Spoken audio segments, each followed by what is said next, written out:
Hi all, എല്ലാവർക്കും നമസ്കാരം. സെപ്റ്റംബറിലെ water authority എക്സാമിന് ശേഷം സിവിൽ എഞ്ചിനീയറിംഗുകാർക്ക് ഇനി വരാൻ പോകുന്ന അവസരങ്ങൾ എന്തൊക്കെയാണ് എന്ന് എല്ലാവർക്കും കൺഫ്യൂഷൻ ആയിരിക്കും. അങ്ങനെ കൺഫ്യൂഷൻ അടിച്ചിരിക്കുന്ന സമയത്താണ് PSCയുടെ പുതിയ നോട്ടീസ് പ്രകാരം water authority office grade 1 notification ഈ മാസം അവസാനത്തോടു കൂടി വരുമെന്ന് മനസ്സിലായത്. സോ നമുക്ക് മനസ്സിലായി, ഡിപ്ലോമ ബിടെക് കഴിഞ്ഞ ഉദ്യോഗാർത്ഥികൾക്ക് ലഭിക്കാൻ പോകുന്ന ഒരു നവീകരിച്ച അവസരം തന്നെയാണ് വാട്ടർ അതോറിറ്റി ഓഫീസ് ഗ്രേഡ് 1. എന്നാൽ ഡിപ്ലോമ യോഗ്യത വെച്ചിട്ടോ അല്ലെങ്കിൽ ബിടെക് യോഗ്യത വെച്ചിട്ടോ അതുമല്ലെങ്കിൽ ITI യോഗ്യത വെച്ചിട്ട് ഇനി വല്ല പരീക്ഷകളും അത് കഴിഞ്ഞുണ്ടോ എന്ന് ഒരുപാട് നമുക്ക് കമൻസും വീഡിയോയുടെ താഴെ അതുപോലെ തന്നെ നമ്മുടെ യൂസേഴ്സും ചോദിച്ചതിൻ്റെ സാഹചര്യത്തിൽ ഇനി നമ്മൾ സിവിലിൽ എക്സ്പെക്ട് ചെയ്യാൻ പോകുന്ന നോട്ടിഫിക്കേഷൻസ് ഏതൊക്കെയാണ് എന്നുള്ളതാണ് നമുക്കൊരു ഐഡിയ തരാൻ പോകുന്നത് ഈ വീഡിയോ വഴി. പക്ഷേ ഒരു കാര്യം നിങ്ങൾ മനസ്സിലാക്കേണ്ടത്, എല്ലാ പരീക്ഷകളുടെയും ക്വാളിഫിക്കേഷൻ ഒന്നല്ല. ഇതിനകത്ത് ബിടെക് ലെവലിലേ ഉണ്ട്, MTech ലെവലിലേ ഉണ്ട്, അതുപോലെ തന്നെ നമുക്ക് ITI ഡിപ്ലോമ ലെവലിലെ എല്ലാം ഉണ്ട്. സോ ഈ പരീക്ഷകളെല്ലാം സ്വിച്ച് ചെയ്ത് പഠിക്കുക എന്നുള്ളത് വളരെ ടീഡിയസ് ആയിട്ടുള്ളൊരു കാര്യമാണ്. നിങ്ങൾക്ക് തന്നെ അറിയാം, ഇപ്പം നിങ്ങൾ എക്സാം എഴുതിക്കൊണ്ടിരിക്കുന്ന സാഹചര്യത്തിൽ നമുക്ക് ജൂൺ 30 തുടങ്ങിയ പരീക്ഷയാണ്. ജൂൺ 30 ഡിപ്ലോമ ലെവലിലെ പരീക്ഷ എഴുതിയ നിങ്ങൾ ജൂലൈ ആദ്യവാരം എഴുതിയത് ബിടെക് ലെവലിലെ പരീക്ഷയും ഇനി ജൂലൈ ലാസ്റ്റ് വീക്കിൽ നിങ്ങൾ എഴുതാൻ പോകുന്നത് ITI അല്ലെങ്കിൽ ITI ലെവലിലെ ഒരു പരീക്ഷയാണ്. അപ്പോൾ നിങ്ങൾക്ക് 3 ലെവലിലെ പരീക്ഷകളും രണ്ടാഴ്ച വ്യത്യാസത്തിൽ നേരിടേണ്ടി വരുമ്പോൾ ഈ 2 ആഴ്ച കൊണ്ട് എന്തെങ്കിലും മാജിക് ചെയ്യാൻ പറ്റും. ലെവലിൽ പഠിച്ച ഒരാൾക്ക് ഇറിഗേഷൻ എക്സാമിന് ശേഷം തേർഡ് ഗ്രേഡ് എക്സാം എഴുതാൻ പോകുമ്പോൾ ബാക്കി ടോപ്പിക്സ് യിൽ നിങ്ങൾ പഠിച്ച ടോപ്പിക്സ് ഒഴികെ ഓവർസീ ഗ്രേഡ് 2 ഗ്രേഡ് 3 ലെവലിലെ ചോദ്യങ്ങൾ ചെയ്ത് ആ ടോപ്പിക്സ് എക്സ്ട്രാ നിമി ബേസ്ഡ് പഠിക്കാനുള്ള സമയമുണ്ട്.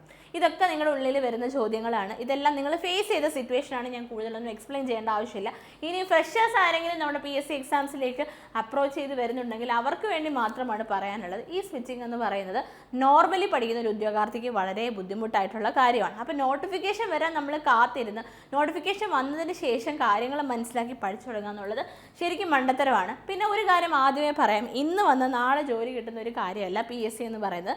കണ്ടിന്യൂസ്ലി കൺസിസ്റ്റൻ്റ് ആയിട്ട് എഫേർട്ട് എടുത്ത് നിങ്ങളൊരു വർഷം അതിനുവേണ്ടി ഡിവോട്ട് ചെയ്ത് പഠിക്കാൻ റെഡിയാണെങ്കിൽ ഓഫ് കോഴ്സ് വരുന്ന എക്സാംസ് എല്ലാം ഈ ഒരു വർഷ സ്പാനിനുള്ളിൽ നമുക്ക് എഴുതി റാങ്ക് ലിസ്റ്റുകളിൽ കയറിപ്പറ്റി വരുന്ന എല്ലാ റാങ്ക് ലിസ്റ്റുകളിലും നിങ്ങൾക്ക് ഇടം നേടാൻ പറ്റുമെന്നുള്ളത് വാസ്തവമായിട്ടുള്ള കാര്യമാണ്.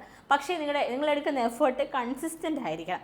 അതായത് ഇന്നെടുക്കുന്ന എഫേർട്ട് തന്നെ നാളെ മറ്റന്നാളും എക്സാമിൻ്റെ അന്ന് വരെ നിങ്ങൾക്ക് തുടരാൻ സാധിക്കുമെങ്കിൽ ഓഫ് കോഴ്സ് നിങ്ങൾക്ക് റാങ്ക് ലിസ്റ്റിൽ കയറാനായിട്ട് സാധിക്കും. സോ നമുക്ക് ഈ ഒരു പല ലെവലിലുള്ള പരീക്ഷകൾ നേരിടുന്നതിനെ കുറിച്ചിട്ടാണ് പറഞ്ഞു വന്നത്. അപ്പോൾ നമുക്ക് അതിന് വേണ്ടിയിട്ട് സജ്ജമായിട്ടുള്ള ഒരു കാര്യമാണ്, നമുക്ക് ഒരു ഫൗണ്ടേഷൻ അടിത്തറ ആവശ്യമാണ്. ഈ അടിത്തറ സ്ട്രോങ് ആണെങ്കിൽ ഏത് പരീക്ഷയും നിങ്ങൾക്ക് അതിനനുസരിച്ച് നമ്മുടെ ബിൽഡിംഗ് ആണെങ്കിലും അങ്ങനെ അടിത്തറ സ്ട്രോങ് ആണെങ്കിൽ അതിൻ്റെ മുകളിലോട്ട് നമുക്ക് എന്ത് വേണേലും കെട്ടിപ്പടുക്കാൻ പറ്റും. അതുപോലെ തന്നെയാണ് പല എക്സാംസിനും നേരിടണമെങ്കിൽ നിങ്ങളുടെ ഫൗണ്ടേഷൻ സ്ട്രോങ് ആയിരിക്കണം. സോ ഫൗണ്ടേഷൻ ലെവലിൽ നിങ്ങൾക്ക് പഠിച്ചു തുടങ്ങാനായിട്ട് സിവിൽ എഞ്ചിനീയറിംഗ് ഫൗണ്ടേഷൻ കോഴ്സ് നമ്മുടെ എൻട്രിയിൽ അവൈലബിൾ ആണ്. സിവിൽ എഞ്ചിനീയറിംഗ് ഫൗണ്ടേഷൻ കോഴ്സിൻ്റെ കൂടുതൽ ഡീറ്റെയിൽസ് അറിയാനായി താഴെയുള്ള നമ്പറിൽ അല്ലെങ്കിൽ താഴെയുള്ള ലിങ്ക് ത്രൂ നിങ്ങൾക്ക് കോൺടാക്ട് ചെയ്യാവുന്നതാണ്. സോ ഫൗണ്ടേഷൻ കോഴ്സിൻ്റെ കാര്യം അവിടെ നിൽക്കട്ടെ, നമുക്ക് വരാൻ പോകുന്ന നോട്ടിഫിക്കേഷൻസ് ഒന്ന് നോക്കിയിട്ട് ഏതൊക്കെ ലെവലിലുള്ള എക്സാംസ് ആണ് ഉള്ളത് എന്നുള്ളത് നോക്കാം. സോ ആദ്യമായിട്ട് നമുക്കുള്ള എക്സാം എന്ന് പറയുന്നത് ഡിപ്ലോമ അല്ലെങ്കിൽ ITI ലെവലിലെ പരീക്ഷകളാണ്. അതിൽ നമുക്ക് ഓവർസീ ഗ്രേഡ് 2 അല്ലെങ്കിൽ draftsman grade 2 Kerala land development കോർപ്പറേഷനാണ്. കാഷ്യൂ ഡെവലപ്മെൻറ്റ് കോർപ്പറേഷനും ലാൻഡ് ഡെവലപ്മെൻറ്റ് കോർപ്പറേഷൻ KTDCയുടെ ഒക്കെ ഉണ്ടെങ്കിലും നമുക്ക് ഉടൻ തന്നെ നോട്ടിഫിക്കേഷൻ വരാൻ സാധ്യതയുള്ള ഒരു സെക്കൻഡ് ഗ്രേഡ് അല്ലെങ്കിൽ ITI ലെവലിലെ പരീക്ഷയാണ് KLDCയിലെ ഓവർസിയർ അല്ലെങ്കിൽ ഡ്രാഫ്റ്റ്സ്മാൻ ഗ്രേഡ് 2. നമുക്ക് കഴിഞ്ഞ ലിസ്റ്റ് നിലവിൽ വന്നത് 30/3/2024 അതായത് 2027 സ്റ്റാർട്ടിങ്ങിൽ നമുക്ക് ഈ ലിസ്റ്റ് തീരാൻ സാധ്യതയുണ്ട്. അതുകൊണ്ട് തന്നെ 26 നമ്മൾ ഇതിൻ്റെ നോട്ടിഫിക്കേഷൻ പ്രതീക്ഷിക്കുന്നുണ്ട്. ആൻഡ് ഇവിടെ ഒരു കാര്യം ശ്രദ്ധിക്കേണ്ടത്, നമുക്ക് അഡ്വൈസ് 5 പോയിട്ടുള്ളൂ, പക്ഷേ നമുക്കിനി വേക്കൻസീസ് വരാൻ സാധ്യതയുള്ളൊരു ഡിപ്പാർട്ട്മെൻറ്റാണ്. ബിക്കോസ് നമുക്ക് കേരളത്തിലുള്ള KLDCയിലെ അസിസ്റ്റൻറ്റ് പ്രൊജക്ട് എഞ്ചിനീയറും നമുക്ക് ബിടെക് ഇക്വലൻ്റ് ആയിട്ടുള്ളൊരു കോഴ്സാണ്, ഒരു പരീക്ഷയാണ്. ഈ KLDC ഡിപ്പാർട്ട്മെൻറ്റിൽ തന്നെ ഓഫീസർ ഗ്രേഡ് 2 ഗ്രേഡ് 3 ഗ്രേഡ് 1 അതുപോലെ തന്നെ നമുക്ക് ലെവലിൽ വരുന്ന ഒരു പോസ്റ്റിന് ഇക്വലൻ്റ് ആണ് assistant project engineer KLDC. So അത് നമ്മൾ പ്രതീക്ഷിക്കുന്നുണ്ട്. ഞാൻ ഇതിൻ്റെ കൂടെ തന്നെ പറയുകയാണ്. ആൻഡ് ഇത് 2024 വന്ന ലിസ്റ്റ് 2027 എക്സ്പയർ ആകുന്നത്. അപ്പോൾ ലാൻഡ് ഡെവലപ്മെൻറ്റ് കോർപ്പറേഷനെ കുറിച്ചിട്ട് പറയുവാണെങ്കിൽ പേര് പറയുന്ന പോലെ തന്നെ നമുക്ക് ലാൻഡ് ഡെവലപ്പ് ചെയ്ത് അവിടെ കൺസ്ട്രക്ഷൻ നടത്തുന്ന ജോലിയാണ്. അത് നമ്മുടെ കേരളത്തിൽ ഒന്നടങ്കം നടക്കുന്നത് കൊണ്ട് തന്നെ വേക്കൻസീസ് ഇവിടെ കൂടാൻ ചാൻസ് ഉള്ള ഒരു ജോബാണിത്. ആൻഡ് അസിസ്റ്റൻറ്റ് ബിടെക് ഉദ്യോഗാർത്ഥികൾ ശ്രദ്ധിക്കുക, ഇതിൻ്റെ കൂടെ തന്നെ നമ്മൾ പ്രതീക്ഷിക്കുന്ന വേറൊരു നോട്ടിഫിക്കേഷനാണ് അസിസ്റ്റൻറ്റ് പ്രൊജക്ട് എഞ്ചിനീയർ KLDC. അതിൻ്റെ നോട്ടിഫിക്കേഷൻ നമ്മൾ പ്രതീക്ഷിക്കുന്നുണ്ട്. അപ്പം നമുക്ക് പ്രതീക്ഷിക്കാവുന്ന ITI ലെവലിലെ ആദ്യത്തെ നോട്ടിഫിക്കേഷനാണ് overseer grade 2 post Kerala land development corporation limited. Okay, ഇനി ഡിപ്ലോമ ലെവലുകാർക്ക്, ടീച്ചിങ് ഇഷ്ടമുള്ള ആൾക്കാർക്ക് ഡിപ്ലോമ ലെവലിൽ നമ്മൾ ഇപ്പോൾ ഇലക്ട്രിക്കലിൻ്റെ ഓൾറെഡി വന്നു, ഇനി പ്രതീക്ഷിക്കുന്ന ഒരു നോട്ടിഫിക്കേഷനാണ് workshop instructor in civil engineering. നമുക്ക് വർക്ക്ഷോപ്പ് ഇൻസ്ട്രക്ടർ അല്ലെങ്കിൽ instructor grade 2 or demonstrator in civil engineering എന്ന് പറഞ്ഞാണ് വിളിക്കുന്നത്. അപ്പോൾ ഇവിടെ എന്താണെന്ന് വെച്ച് കഴിഞ്ഞാൽ നമുക്ക് ഡിപ്ലോമ ലെവലിലെ പരീക്ഷയാണ്, ഡിപ്ലോമയാണ് നമ്മുടെ യോഗ്യത വരിക. ഓക്കെ, അപ്പോൾ അതിൽ നമുക്ക് ലിസ്റ്റ് വന്നത് 2024 2027 8th മന്തിലാണ് നമ്മുടെ ലിസ്റ്റ് തീരുന്നത്. അപ്പോൾ നമുക്ക് 26 ലാസ്റ്റോടുകൂടി അല്ലെങ്കിൽ അറ്റ്ലീസ്റ്റ് 26 ഡിസംബറിലെങ്കിലും നമ്മൾ ബൾക്ക് നോട്ടിഫിക്കേഷൻ്റെ കൂടെ ഈ ഒരു നോട്ടിഫിക്കേഷൻ പ്രതീക്ഷിക്കുന്നുണ്ട്. അഡ്വൈസുകളുടെ എണ്ണമാണ് നിങ്ങൾ നോക്കേണ്ടത്. ഇവിടെ 70 അഡ്വൈസസ് ഓൾറെഡി നമുക്ക് പോയിട്ടുള്ള ഒരു ലിസ്റ്റാണ്. അപ്പോൾ നിങ്ങൾ മനസ്സിലാക്കുക, ടീച്ചിങ് ജോബ് അല്ലെങ്കിൽ നിങ്ങൾക്ക് ഇൻസ്ട്രക്ടർ എന്ന് പറയുമ്പോൾ തന്നെ നമുക്ക് എന്താണ് വർക്ക്ഷോപ്പ് ഇൻസ്ട്രക്ടർ എന്ന് പറയുന്നത് തന്നെ നമുക്ക് ആക്ച്വലി ടീച്ചിങ് ജോബ് ഇഷ്ടമുള്ളവർക്ക് വളരെ ഫേവറബിൾ ആയിട്ടുള്ള ജോലിയാണ്, വളരെ കംഫർട്ടബിൾ ആയിട്ടുള്ള ജോലിയാണ്. ആൻഡ് നമുക്ക് 70 അഡ്വൈസസ് ആണ് ഓൾറെഡി പോയിട്ടുള്ളത്. അപ്പോൾ നിങ്ങൾ ഓർത്ത് വെക്കുക, എല്ലാ ബ്രാഞ്ചസിനും ഇത് വരാനുണ്ട്. അതുപോലെ തന്നെ വരാനുള്ള ഒരെണ്ണമാണ് സിവിൽ. അതിൽ നമുക്ക് 55 പേർക്ക് ഓപ്പൺ കാറ്റഗറി തന്നെ അഡ്വൈസ് പോയിട്ടുണ്ട്. നോക്കിക്കോ, മിക്ക റിസർവേഷൻ കാറ്റഗറിയിൽ നമുക്ക് കയറിയിട്ടുണ്ട്. അപ്പം അതൊന്നും ഓർത്ത് വെക്കുക കേട്ടോ. ഓക്കെ, അപ്പം ഈ അടുത്ത നമുക്ക് വരിക ബിടെക് യോഗ്യതയുള്ള ടീച്ചിങ് പ്രൊഫഷൻ ഇഷ്ടമുള്ള ആൾക്കാർക്കുള്ള ഒരു പോസ്റ്റാണ്. അതിനകത്ത് വരുന്നതാണ് lecture in civil engineering government പോളിടെക്നിക്കിൽ. നമുക്ക് ലെക്ചർ ഇൻ പോളിടെക്നിക്ക് നമുക്ക് ഈ ലിസ്റ്റ് വന്നത് 25-ലാണ്, അതായത് 2025-ലാണ്, ജനുവരി മാസത്തിലാണ് വന്നത്. 2025 സ്റ്റാർട്ടിങ്ങിലാണ് വന്നത്, 2028 സ്റ്റാർട്ടിങ്ങിലായിരിക്കും തീരുന്നത്. സോ നമുക്ക് 2026 ഡിസംബറിൽ നോട്ടിഫിക്കേഷൻ്റെ കൂടെ വരാൻ സാധ്യത 50-50 ചാൻസേ ഉള്ളൂ. അങ്ങനെ വന്നില്ലെങ്കിൽ 2027 ഏതെങ്കിലും ഒരു മാസത്തിൽ നമ്മൾ പ്രതീക്ഷിക്കുന്ന ഒരു നോട്ടിഫിക്കേഷനാണ് നമ്മുടെ ഈ ഒരു ഡിപ്ലോമ ലെവലിലുള്ള കോളേജുകളിൽ പഠിപ്പിക്കുന്നത്. ഇവിടെ യോഗ്യത ബിടെക് ആണ്. Lecture in polytechnic in government polytechnics ആണെങ്കിൽ പോലും ക്വാളിഫിക്കേഷൻ BE ഓർ ബിടെക് അതിൻ്റെ വിത്ത് 60% മാർക്കാണ്. ഫസ്റ്റ് ക്ലാസ് ബിടെക് ആണ് ഇതിൻ്റെ യോഗ്യത എന്ന് പറയുന്നത്. ടീച്ചിങ് ജോബ് ആയതുകൊണ്ട് ഓൾറെഡി നമുക്ക് 23 പേർക്ക് അഡ്വൈസ് പോയിട്ടുണ്ട്. അപ്പോൾ നമുക്ക് ഇനി അടുത്ത ലിസ്റ്റിലേക്ക് നല്ല ഉയർന്ന റാങ്കോട് നേടിക്കഴിഞ്ഞാൽ, എപ്പോഴും ഞാൻ 2 ഡിജിറ്റ് റാങ്കിൻ്റെ ഇമ്പോർട്ടൻസ് പറയുന്നതിനെ കേട്ടോ. ടീച്ചിങ് ജോബൊക്കെ ആണെങ്കിൽ 2 ഡിജിറ്റ് റാങ്ക് തന്നെ നമുക്ക് വേണം. സിംഗിൾ ഡിജിറ്റ് കിട്ടാമെങ്കിൽ വെൽ ആൻഡ് ഗുഡ്, നിങ്ങളത് ടാർഗറ്റ് ചെയ്ത് പഠിക്കാം. ഓക്കെ, അപ്പോൾ ഇതാണ് നമ്മുടെ അടുത്ത എക്സ്പെക്ട് ചെയ്യുന്ന നോട്ടിഫിക്കേഷൻ എന്ന് പറയുന്നത് lecture in polytechnic for civil engineering BTech graduates ആണ്. ആൻഡ് ഇവിടെ ഒരു കാര്യം മനസ്സിലാക്കേണ്ടതെന്ന് വെച്ച് കഴിഞ്ഞാൽ നമ്മൾ ഇതിൻ്റെ ഡീറ്റെയിൽ വീഡിയോ ഒക്കെ ഓൾറെഡി ചെയ്തതാണ്. എന്നാലും നിങ്ങളുടെ ശ്രദ്ധയിലേക്ക് ഒരു കാര്യം പറയുകയാണ്. അപ്പോൾ നിങ്ങൾക്ക് ബിടെക് ഉദ്യോഗാർത്ഥികളാണ് നിങ്ങളെങ്കിൽ, നിങ്ങൾക്ക് ടീച്ചിങ് ജോബാണ് താല്പര്യമെങ്കിൽ കണ്ണടച്ച് നിങ്ങൾക്ക് പഠിക്കാവുന്ന ഒരു പരീക്ഷയാണിത്. അപ്പോൾ നിങ്ങൾ വിചാരിക്കും 25-ൽ ലിസ്റ്റ് വന്നതേ ഉള്ളൂ, ആകെ ഒരു വർഷമായിട്ടേ ഉള്ളൂ, 28-ലാണ് ഇനി തീരെ, ഇപ്പോഴേ പഠിച്ചു തുടങ്ങും. ഓഫ് കോഴ്സ് നിങ്ങൾ ഈ 2026 ഈ ഒരു സമയത്ത് പഠിക്കാൻ തുടങ്ങിക്കഴിഞ്ഞാൽ 2027 നോട്ടിഫിക്കേഷൻ വരുന്ന സമയത്ത് നിങ്ങൾ ഓൾറെഡി പഠിച്ച് സെറ്റാവും. അറ്റ്ലീസ്റ്റ് നിങ്ങൾ നിങ്ങളുടെ കോർ സബ്ജക്ട്സ് സിവിലെങ്കിലും നല്ല രീതിയിൽ പഠിച്ച് സെറ്റായി കഴിഞ്ഞാൽ പിന്നെ നോട്ടിഫിക്കേഷൻ വന്നു കഴിഞ്ഞാൽ നിങ്ങൾക്ക് റിവിഷനും ക്വസ്റ്റ്യൻ പ്രാക്ടീസും ഒക്കെ ആയിട്ട് നിങ്ങൾക്കൊരു സ്ട്രോങ് ആയിട്ടുള്ള അടിത്തറ ഉണ്ടാക്കിയെടുത്ത് റാങ്ക് ലിസ്റ്റിൽ ഉയർന്ന റാങ്ക് നേടി ആദ്യത്തെ അഡ്വൈസിൽ തന്നെ ജോലി കിട്ടും. ഓക്കെ, അപ്പോൾ ഇവിടെ ലിസ്റ്റ് 2025-ൽ വന്നെങ്കിലും ഈ 2026 ജൂണിൽ നമുക്ക് അഡ്വൈസ് പോയിട്ടുണ്ട്.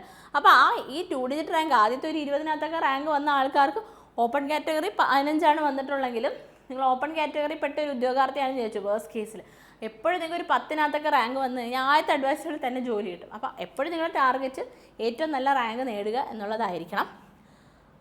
ഓക്കെ, അടുത്തത് നമുക്ക് വരിക നമ്മുടെ instructor grade 1 in engineering colleges ആണ്. ടെക്നിക്കൽ എഡ്യൂക്കേഷൻ എഞ്ചിനീയറിംഗ് കോളേജിൽ ഇൻസ്ട്രക്ടർ ഗ്രേഡ് 1 സിവിലാണ്. ഇത് നമുക്ക് ലിസ്റ്റ് നിലവിൽ വന്ന 2024-ലാണ്, ജാനുവരിയിൽ. 2027 സ്റ്റാർട്ടിങ്ങോടുകൂടി ലിസ്റ്റ് തീരും. അപ്പം നമ്മൾ ഉടൻ തന്നെ പ്രതീക്ഷിക്കുന്ന ഒരു നോട്ടിഫിക്കേഷനാണ് ഇൻസ്ട്രക്ടർ ഗ്രേഡ് 1 സിവിൽ എന്ന് പറയുന്നത്. എഞ്ചിനീയറിംഗ് കോളേജസിൽ ഇൻസ്ട്രക്ടർ ഗ്രേഡ് 1 ആണ്. ടീച്ചിങ് ജോബ് തന്നെയാണ്. ബിടെക് ആണ് യോഗ്യത. മിക്കവാറും AE എക്സാമിൻ്റെ കൂടെ കമ്പൈൻഡ് ആയിട്ട്, ഇത് LSTD AEയുടെ കൂടെ കമ്പൈൻഡ് ആയിട്ടായിരുന്നു കഴിഞ്ഞ പ്രാവശ്യം നടത്തിയത്. അപ്പോൾ നമുക്ക് ലിസ്റ്റ് വരാൻ കുറച്ച് വൈകിയതാണ്. റാങ്ക് ലിസ്റ്റ് 24, അപ്പോൾ 27 ലിസ്റ്റ് തീരും. സോ ഏതെങ്കിലും AE എക്സാംസ് ഒക്കെ വരുന്നെങ്കിൽ ചിലപ്പോൾ കമ്പൈൻഡ് ആയിട്ട് അല്ലെങ്കിൽ സെപ്പറേറ്റ് ആയിട്ട് തന്നെ നടക്കാൻ സാധ്യതയുള്ളൊരു പോസ്റ്റാണ്. നമുക്ക് ടോട്ടൽ അഡ്വൈസ് പോയിരിക്കുന്ന 11 കേരളത്തിലെ ഗവൺമെൻറ് എഞ്ചിനീയറിംഗ് കോളേജിലേക്ക് മാത്രം നിയമനം നടക്കുന്നതുകൊണ്ടാണ് ഈ 11 എന്ന് പറയുന്നത്. ഇനി റിട്ടയർമെൻറ്റ് വേക്കൻസീസ് ഒക്കെ വരാനുണ്ട്. അപ്പോൾ റിട്ടയർമെൻറ്റ് വേക്കൻസീസ് ഒക്കെ വരുമ്പോഴത്തേക്ക് നമുക്ക് ഇതും അത്യാവശ്യം നല്ല രീതിയിൽ അഡ്വൈസ് പോകാനുള്ള സാധ്യതയുള്ള ഒരു പോസ്റ്റ് തന്നെയാണ്. അപ്പോൾ നിങ്ങളൊരു കാര്യം മനസ്സിലാക്കേണ്ടത്, നമുക്കിനി വരാൻ പോകുന്ന അതല്ലെങ്കിൽ സിവിലുകാർ പ്രതീക്ഷിക്കുന്ന നോട്ടിഫിക്കേഷൻസിൽ കൂടുതലും ടീച്ചിങ് റിലേറ്റഡ് ആയിട്ട്, ഞാൻ പറഞ്ഞ വർക്ക്ഷോപ്പ് ഇൻസ്ട്രക്ടർ ഉണ്ട്, ഇൻസ്ട്രക്ടർ ഗ്രേഡ് 1 എഞ്ചിനീയറിംഗ് കോളേജസ് ഉണ്ട്, പോളിടെക്നിക് ലെക്ചറർ ഉണ്ട്, ഇനി ഞാൻ പറയാൻ പോകുന്ന അസിസ്റ്റൻറ്റ് പ്രൊഫസർ, ഇതെല്ലാം തന്നെ ടീച്ചിങ് ജോബാണ്. സോ നമുക്ക് ഇനി വരാൻ പോകുന്ന ഒരു വർഷം എന്ന് പറയുന്നത് കൂടുതലും ടീച്ചിങ് ജോബ്സിലേക്കുള്ള നോട്ടിഫിക്കേഷൻ ആയിരിക്കും സിവിലുകാർ പ്രതീക്ഷിക്കേണ്ടത്. സോ ടീച്ചിങ് ഒക്കെ പാഷൻ ആയിട്ടുള്ളവർക്ക് ഉള്ള ഗോൾഡൻ ഓപ്പർച്യൂണിറ്റിയാണ്. ഇനി നമുക്ക് വീണ്ടും ഒരു അവസരം കിട്ടണമെങ്കിൽ വീണ്ടും നമ്മൾ 3-4 വർഷം കാത്തിരിക്കണം. സോ ഈ അവസരം മനസ്സിലാക്കി ഇപ്പം തന്നെ പഠിച്ചോണം. ഇനി ഞാൻ പറഞ്ഞല്ലോ IT ലെവലിൽ പറഞ്ഞു, നമ്മൾ ബിടെക് കഴിഞ്ഞു. ഇനി നമുക്ക് അടുത്ത നോട്ടിഫിക്കേഷൻ നമ്മൾ പ്രതീക്ഷിക്കുന്ന assistant professor in engineering colleges ആണ്. നമുക്ക് ടെക്നിക്കൽ എഡ്യൂക്കേഷൻ എഞ്ചിനീയറിംഗ് കോളേജിലുള്ള അസിസ്റ്റന്റ് പ്രൊഫസറാണ്. അവിടെ നമുക്ക് റാങ്ക് ലിസ്റ്റ് നിലവിൽ വന്ന് 2024 2024 ലാസ്റ്റോട് കൂടിയാണ് വന്നത്. ആൻഡ് 2027 ലാസ്റ്റോട് കൂടിയായിരിക്കും തീരാൻ പോകുന്നത്. സോ 26 വരുന്ന ബൾക്ക് നോട്ടിഫിക്കേഷൻ്റെ കൂടെ നമ്മൾ അസിസ്റ്റന്റ് പ്രൊഫസർ പ്രതീക്ഷിക്കുന്നുണ്ട്. അല്ലെങ്കിൽ 27 സ്റ്റാർട്ടിങ്, ഉറപ്പായിട്ടും ജൂൺ കഴിയത്തില്ല, അതിന് മുന്നേ നമുക്ക് നോട്ടിഫിക്കേഷൻ വരും. അപ്പം ഈ വർഷം ലാസ്റ്റോട് അപ്പോൾ അസിസ്റ്റന്റ് പ്രൊഫസറൊക്കെ എന്ന് വെച്ച് കഴിഞ്ഞാൽ പരീക്ഷ ലെവൽ അത്ര നല്ല ബുദ്ധിമുട്ടുള്ള കാര്യം MTech ആണ് നമുക്ക് യോഗ്യത പറയുന്നത്. അപ്പോൾ MTech യോഗ്യതയുള്ള പരീക്ഷ ആയതുകൊണ്ട് തന്നെ അത്യാവശ്യം നല്ല രീതിയിൽ സ്റ്റാൻഡേർഡ് ക്വസ്റ്റ്യൻസ് ആയിരിക്കും ചോദിക്കുന്നത്. സോ ഈ എക്സാമിന് നമ്മൾ ഗേറ്റ് ലെവൽ അല്ലെങ്കിൽ അതിൻ്റെ മേലെ പ്രിപ്പയർ ചെയ്താൽ മാത്രമേ നമുക്ക് ക്രാക്ക് ചെയ്യാനായിട്ട് സാധിക്കത്തുള്ളൂ. അത്യാവശ്യം സഫീഷ്യൻറ്റ് നമ്പർ ഓഫ് ടൈം അല്ലെങ്കിൽ sufficient number of time revision പോയി ഗേറ്റിൻ്റെ ക്വസ്റ്റ്യൻസ് ഒക്കെ ചെയ്ത് ESCയുടെ ക്വസ്റ്റ്യൻസ് ഒക്കെ ചെയ്ത് തറവായിട്ട് പഠിച്ചാൽ മാത്രമേ AP ലിസ്റ്റിൽ നല്ല റാങ്ക് നേടാൻ പറ്റൂ. നമുക്കിതുവരെ പോയ അഡ്വൈസസിൻ്റെ എണ്ണം 37 ആണ്. 19 റാങ്ക് ഒരു ഓപ്പൺ കാറ്റഗറിയിൽ നിന്ന് പോയിട്ടുണ്ട്. സോ നല്ല നമ്പറാണ്. അസിസ്റ്റന്റ് പ്രൊഫസർ ലിസ്റ്റിനെയൊക്കെ സംബന്ധിച്ച് അത്യാവശ്യം നല്ല നമ്പറാണ്. അപ്പോൾ ലിസ്റ്റിൽ വന്ന് ജോലി കിട്ടത്തില്ല എന്ന് വിചാരിക്കണം. 3 വർഷത്തിനുള്ളിൽ ഒരു 50-നകത്തൊക്കെ നിങ്ങൾ റാങ്ക് ഒരു 30 അറ്റ്ലീസ്റ്റ് ഒരു 30-35-നകത്ത് AP റാങ്ക് ലിസ്റ്റിലൊക്കെ വന്നു കഴിഞ്ഞാൽ നിങ്ങൾക്ക് 3 വർഷത്തിനകത്ത് എന്തായാലും ജോലി കിട്ടും എന്നുള്ള കാര്യം ഗ്യാരണ്ടിയാണ്. സോ ഇപ്പോൾ തന്നെ പഠിച്ചു തുടങ്ങണം എന്നുള്ളതാണ് വേറൊരു കാര്യം എന്ന് പറയുന്നത്. അപ്പം നമ്മൾ ഈ പറഞ്ഞതിനകത്ത് ഒരുപാട് ഡിഫറെൻറ്റ് ടൈപ്സ് ഓഫ് നോട്ടിഫിക്കേഷൻസ് വന്നു. അതുപോലെ തന്നെ സെൻട്രൽ ഗവൺമെൻറ് ലെവലിൽ നമ്മൾ നോക്കുവാണെങ്കിൽ RRBJ ഓൾറെഡി നോട്ടിഫിക്കേഷൻ നമുക്ക് സർക്കുലർ നോട്ടീസൊക്കെ വന്നിട്ടുണ്ട്. ടോട്ടൽ നമ്പർ ഓഫ് വേക്കൻസീസ് അതും സിവിലുകാർക്ക് പറ്റിയ നല്ലൊരു ജോബാണ്. SSCJയുടെ നമ്മൾ നോട്ടിഫിക്കേഷൻ ഉടൻ തന്നെ പ്രതീക്ഷിക്കുന്നുണ്ട്. ഇതെല്ലാം സെൻട്രൽ ഗവൺമെൻറ്റിൽ വരുന്ന ജോലിയാണ്. സോ സെൻട്രൽ ഗവൺമെൻറ്റിൽ വരുന്ന നമുക്ക് RRBJ വരുന്നു, SSCJ വരുന്നു, അത് വേറെ ലെവലാണ്. സ്റ്റേറ്റ് ഗവൺമെൻറ്റിൽ വരുന്ന MTech ലെവലുണ്ട്, BTech ലെവലുണ്ട്, അതുപോലെ ഡിപ്ലോമ ലെവലുണ്ട്, IT ലെവലുണ്ട്. അപ്പോൾ പലതരത്തിലെ പരീക്ഷകളാണ് നമ്മൾ ഇനി വരാൻ പോകുന്ന 1.5 വർഷം കൊണ്ട് നേരിടേണ്ടത്. സോ ഈ 1.5 വർഷം നിങ്ങൾ പല തരത്തിലുള്ള എക്സാംസ് നേരിടാനായിട്ട് നിങ്ങൾക്കൊരു പ്രോപ്പർ ഫൗണ്ടേഷൻ ആവശ്യമായിരിക്കും. സിവിൽ എഞ്ചിനീയറിംഗ് ഫൗണ്ടേഷൻ കോഴ്സാണ് ഇതിനുള്ള കറക്റ്റ് ആൻസർ എന്ന് പറയുന്നത്. ഇതിൽ നമ്മൾ സ്ക്രാച്ച് തൊട്ട് പഠിപ്പിച്ചു തുടങ്ങാം. അതായത് നമ്മൾ പഠിപ്പിച്ചു തുടങ്ങുന്നത് ആദ്യം എഞ്ചിനീയറിംഗ് ഡ്രോയിങ്ങിൽ തുടങ്ങും, പിന്നെ ബിൽഡിംഗ് പ്ലാനിങ്ങിലേക്ക് കയറുക. നമ്മൾ മെക്കാനിക്സ് എടുക്കുവാണെങ്കിൽ എഞ്ചിനീയറിംഗ് മെക്കാനിക്സ് പഠിക്കും, എന്നിട്ടാണ് സ്ട്രെങ്ത് ഓഫ് മെറ്റീരിയൽസ്, എന്നിട്ടാണ് RCC. അപ്പോൾ നിങ്ങൾ എഞ്ചിനീയറിംഗ് മെക്കാനിക്സ് ഓൾറെഡി പഠിച്ചതുകൊണ്ട് ഡിപ്ലോമ ലെവലിലെ പരീക്ഷയ്ക്ക് സെപ്പറേറ്റ് എഞ്ചിനീയറിംഗ് മെക്കാനിക്സ് പോയി പഠിക്കേണ്ട ആവശ്യമില്ല. അപ്പോൾ ലെവലിൽ പഠിക്കുന്ന ഒരാൾ ആദ്യം എഞ്ചിനീയറിംഗ് മെക്കാനിക്സ് പഠിച്ചിട്ടേ നമ്മൾ സ്ട്രെങ്ത് ഓഫ് മെറ്റീരിയൽസിലേക്ക് പോകുന്നുള്ളൂ. അപ്പം അതാണ് നമ്മുടെ ഒരു കോഴ്സിൻ്റെ പ്രത്യേകത എന്ന് പറഞ്ഞാൽ നമ്മൾ ഫൗണ്ടേഷൻ തൊട്ടേ സ്ട്രോങ് ആക്കി വിടും. സോ എക്സാം വരുന്നതിനനുസരിച്ച് അതിനുള്ള ക്വസ്റ്റ്യൻ പ്രാക്ടീസ് നിങ്ങൾക്ക് തരും. സോ ഫസ്റ്റ് വീക്ക് നിങ്ങൾക്ക് വരുന്നത് ഒരു ഡിപ്ലോമ ലെവലിലെ പരീക്ഷയാണെങ്കിൽ അത് അടുപ്പിച്ച് ഒരു 2 ആഴ്ച ഡിപ്ലോമ ലെവലിൽ നിങ്ങൾക്ക് തറവായിട്ടുള്ള റിവിഷൻ ക്ലാസ്സസ് ആയിരിക്കും നമ്മൾ തരിക. അത് കഴിഞ്ഞിട്ട് നിങ്ങൾ സ്വിച്ച് ചെയ്ത് ലേക്ക് മാറ്റുന്നു. അങ്ങനെ നിങ്ങൾ എക്സാംസിൽ സ്വിച്ച് ചെയ്യുന്ന പ്രോസസ്സ് എളുപ്പമാക്കി തരിക എന്നുള്ളതാണ് നമ്മുടെ സിവിൽ എഞ്ചിനീയറിംഗ് ഫൗണ്ടേഷൻ കോഴ്സിൻ്റെ ഉദ്ദേശം. സിവിൽ എഞ്ചിനീയറിംഗ് ഫൗണ്ടേഷൻ കോഴ്സ് നിങ്ങൾക്ക് ആവശ്യമുണ്ടെങ്കിൽ നിങ്ങൾ താഴെയുള്ള കോൺടാക്ട് നമ്പറിൽ ഏതർ കോൺടാക്ട് ചെയ്യുക അല്ലെങ്കിൽ ലിങ്ക് ത്രൂ നമ്മളെ കോൺടാക്ട് ചെയ്യുക. വീണ്ടും ഒരു കാര്യം പറയാം, switching between exams is not easy. നിങ്ങൾക്ക് ഒരു പ്രോപ്പർ ഗൈഡൻസ് ഉണ്ടെങ്കിൽ ഈ അവസരങ്ങളെല്ലാം തന്നെ നിങ്ങൾക്ക് നേടിയെടുക്കാനായിട്ട് സാധിക്കും. ആൻഡ് നമുക്ക് ഈ കിട്ടുന്ന അവസരങ്ങൾ ചിലപ്പം കമ്പൈൻഡ് എക്സാംസ് ആയിട്ടൊക്കെ നടത്താം. BTech ലെവലിലെ എക്സാംസ് ഒക്കെ കമ്പൈൻഡ് ആയിട്ട് നമുക്ക് വരികയാണെങ്കിൽ നമുക്ക് ഒരു എക്സാം എഴുതി കഴിഞ്ഞാൽ എല്ലാ റാങ്ക് ലിസ്റ്റിലും കയറാൻ പറ്റും. പക്ഷേ ആ എക്സാം നമുക്ക് നന്നായി പെർഫോം ചെയ്യാൻ പറ്റില്ലെങ്കിൽ ഈ അവസരങ്ങളെല്ലാം നമ്മുടെ കയ്യിൽ നിന്ന് കട്ടായി പോവാണ്. സോ ഈ അവസരങ്ങളെല്ലാം ഒരുമിച്ച് നേടിയെടുക്കാൻ എന്താണ് നിങ്ങൾക്ക് ചെയ്യാൻ പറ്റുക? തറവായിട്ട് പഠിച്ചു തുടങ്ങാം. സോ നമുക്കിനി ഒരു 1.5 വർഷം ഒരുമിച്ച് തയ്യാറെടുക്കാം. വരുന്ന എക്സാംസിലെല്ലാം ക്രാക്ക് ചെയ്ത് എല്ലാ റാങ്ക് ലിസ്റ്റിലും ഉയർന്ന, അതായത് ഫസ്റ്റ് പൊസിഷനിൽ തന്നെ നമ്മുടെ റാങ്ക് വരുന്നതാണ്. സോ നമുക്ക് ജോബ് ഏതെടുക്കണം എന്നുള്ള കൺഫ്യൂഷൻ നമ്മുടെ ഉള്ളിൽ വരും. സോ ഇനിയും നിങ്ങൾ സമയം വൈകിക്കണ്ട, ഉടൻ തന്നെ പഠിച്ചു തുടങ്ങുക. ഞാൻ പറഞ്ഞില്ല, സ്വിച്ച് ചെയ്ത് എക്സാംസിന് പല രീതിയിലുള്ള എക്സാംസിനെ ഫോക്കസ് ചെയ്ത് പഠിക്കണം. ഒരിക്കലും ഒരു എക്സാം മാത്രം ടാർഗറ്റ് ചെയ്ത് മണ്ടത്തരം കാണിക്കരുത്. എല്ലാ എക്സാംസും എല്ലാ അവസരങ്ങളും സിവിൽ എഞ്ചിനീയറിംഗ് കഴിഞ്ഞ ഉദ്യോഗാർത്ഥികൾക്ക് ഏറ്റവും വന്നിട്ടുള്ള ബൂൺ എന്താണെന്ന് വെച്ച് കഴിഞ്ഞാൽ എല്ലാ നോട്ടിഫിക്കേഷൻസിൻ്റെ കൂടെയും സിവിലിന് റിലേറ്റഡ് ആയിട്ടുള്ള ഏതെങ്കിലും ഒരു പോസ്റ്റ് ഉണ്ടായിരിക്കും. സോ ഈ അവസരങ്ങളെല്ലാം മനസ്സിലാക്കി നിങ്ങൾ മാക്സിമം എക്സ്പ്ലോയിറ്റ് ചെയ്ത് പഠിക്കുക. ആൻഡ് സിവിൽ എഞ്ചിനീയറിംഗ് ഫൗണ്ടേഷൻ കോഴ്സിൻ്റെ പ്രത്യേകത എന്ന് പറഞ്ഞാൽ 2 ഡ്യുവൽ മെൻറ്റർഷിപ്പാണ്. ഒന്ന് എൻ്റെ മെൻറ്റർഷിപ്പും ഒന്ന് നമ്മുടെ റെഗുലർ മെൻറ്ററിൻ്റെ മെൻറ്റർഷിപ്പും ഉണ്ടായിരിക്കും. നിങ്ങൾ കണ്ടിന്യൂസ്ലി മോണിറ്റർ ചെയ്ത് ക്ലാസ്സസിൽ കയറ്റി നിങ്ങളെ പഠിപ്പിച്ച് എക്സാംസിന് തയ്യാറാക്കുന്ന ഒരു പ്രോസസ്സാണ് നമ്മൾ പോകുന്നത്. പിന്നെ ഞാൻ പറഞ്ഞല്ലോ, ബാക്കി 40% നിങ്ങളുടെ കയ്യിലിരിക്കുകയാണ്. ബിക്കോസ് നമുക്കൊരു ആവശ്യം എന്ന് പറയുന്നത് നമ്മുടെ ഒരു 40% എഫേർട്ടും ബാക്കി മെൻറ്റേഴ്സിൻ്റെ 60% സപ്പോർട്ടും ബാക്കി കണ്ടൻറ്റും എക്സാംസും ഒക്കെ ഉണ്ടെങ്കിൽ നിങ്ങൾക്ക് ഓഫ് കോഴ്സ് റാങ്ക് ലിസ്റ്റ് ഉയർന്ന പൊസിഷനിൽ എത്താനായിട്ട് സാധിക്കും. സോ എല്ലാവരും ആത്മാർത്ഥമായി 2026 എന്ന് പറയുന്ന വർഷം തീരുന്നതിന് മുന്നേ തന്നെ ഗവൺമെൻറ് ജോബ് എന്ന സ്വപ്നം നിങ്ങളുടെ ഉള്ളിൽ അടിവരയിട്ട് അതിനുവേണ്ടി തയ്യാറെടുത്ത് തുടങ്ങണം. Thank you.